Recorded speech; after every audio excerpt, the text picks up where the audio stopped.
Mana sih? Bang, Udah ya? Ya, sip. Oke bang, silakan bang. Tujuannya hari ini seperti apa ke Polda?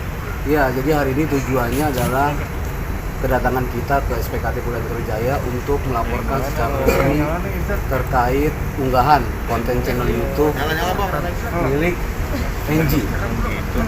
Ya, milik Anji ya, milik Anji itu durasinya sekitar 35 menit yang kita dapat berkaitan dengan interview konon seorang profesor bernama Hadi Pranoto yang kabarnya dia diklaim melakukan penemuan terhadap obat COVID-19.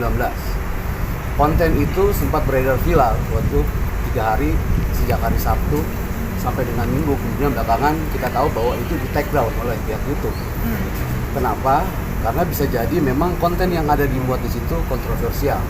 Kita tahu bahwa konten itu banyak dikecam oleh sejumlah pihak, termasuk akademisi, kemudian dari para ahli, kemudian ikatan dokter, menteri kesehatan, influencer, bahkan seluruh masyarakat luas.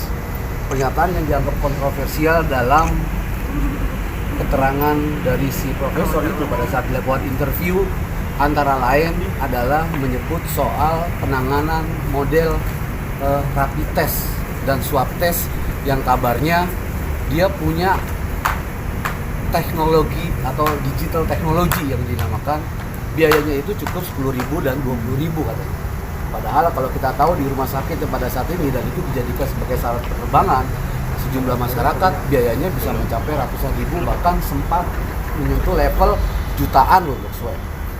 Jangan sampai kemudian publik percaya terhadap keterangan seperti itu, kemudian menilai bahwa berarti selama ini masyarakat dibodohi dan diperas oleh pihak rumah sakit atau pihak-pihak tertentu yang mengambil keuntungan dari swab atau rapid test yang beredar. Nah ini kan yang kemudian meresahkan.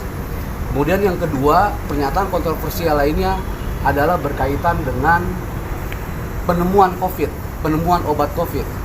Penemuan obat COVID ini ditentang oleh ID dengan menyatakan bahwa tidak ada penemuan obat soal COVID itu, bahkan sampai hari ini di seluruh dunia tidak ada obat yang bisa menyembuhkan itu.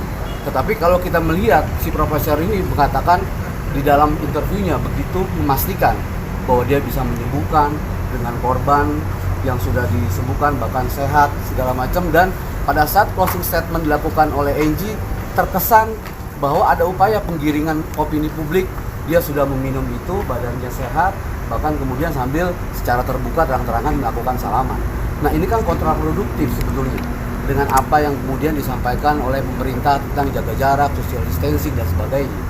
Gitu. Jadi kalau kemudian misalnya beranggapan bahwa masyarakat bahwa obat COVID itu dianggap sudah ditemukan, tapi faktanya kemudian misalnya belum, karena ini membantah harus ada uji klinik, ya kan? Jadi si profesor ini harus dicari, harus diberikan keterangan. Kalau kemudian ternyata benar ini adalah sebuah penemuan, terus diapresiasi. Tapi kalau kemudian ini ternyata sebuah berita bohong, hanya motifnya untuk menaikkan konten gitu, atau ada keuntungan komersil di media sosial, ya ini kan yang kemudian sangat menyesatkan.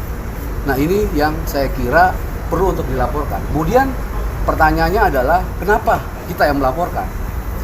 Pertama harus dilihat bahwa yang dilaporkan ini adalah bukan delik aduan. Masyarakat menjadi korban, masyarakat punya hak atas informasi yang benar. Pasal 14, 15 Undang-Undang Nomor 1 Tahun 46 itu jelas menyebutkan tentang larangan soal masalah berita bohong. Berita bohong yang diduga dilakukan oleh si Profesor Hadi Pranoto itu, yang diduga melakukan keterangan yang tidak benar, termasuk banyak sejumlah pihak juga yang meragukan tentang keprofesorannya.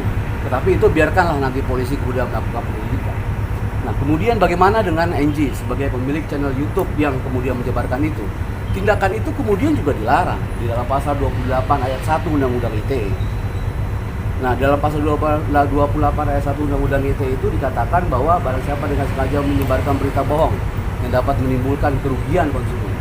Ada dugaan ketika itu disampaikan seperti ada penjualan sebuah produk barang dagangan herbal. Nah, tapi kan nanti polisi akan melakukan penelusuran itu. Tetapi Anji bisa diminta pertanggungjawaban itu melanggar ketentuan pasal 28 ayat 1 Undang-Undang ITE. Dan kemudian kita juga akan mencoba mendalami tentang kemungkinan dari pasal 219 berdasarkan Undang-Undang Kesehatan. Nanti kita akan koordinasi untuk pihak kepolisian. Bang, berarti yang dilaporin 2 orang, Bang? Jadi yang dilaporkan, ya yang kita laporkan 2 orang. Pertama adalah Angie sebagai pemilik akun itu, Angie sebagai pemilik akun yang menyebarkan itu, dan kemudian Hadi Pranoto itu yang menjadi narasumber dalam interview. Laporannya? Begitu. Hoak, berita hoak. Ya, pasal yang dilaporkan pertama adalah untuk Hadi Pranoto itu kita akan kenakan dia dengan pasal 14-15 Undang-Undang Nomor 1 Tahun 46 tentang larangan menyebarkan berita bohong. Nanti itu akan diuji keterangan dia.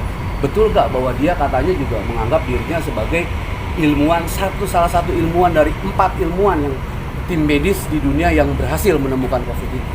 Ini kan harus diuji. Nanti kan ini diminta keterangan, akademisi juga akan diminta pendapatnya dan sebagainya dalam pemeriksaan itu. Kemudian yang kedua telapornya adalah Angie. Angie bagaimana? Ya karena dia menyebarkan melalui akun YouTube itu larangan soal masalah berita bohong yang diduga di situ kontennya sebetulnya ada menyangkut masalah perlindungan konsumen, menjual herbal, barang dagangan, walaupun dia tidak sebut itu. Tetapi nanti ini akan menjadi penelitian dari kepolisian untuk dilakukan pendalaman. Bisa saja jadi minta pertanggungjawaban karena dia juga orang yang mengundang sebagai narasumber itu. Tetapi kita akan serahkan sepenuhnya kepada pihak kepolisian untuk dilakukan penanganan secara profesional dalam perkara itu. Tapi ini sangat berbahaya dan sebagaimana dikatakan oleh yang lainnya, ID dan akademisi lainnya, ini memang harus ditindak tegas. Nah, seperti itu.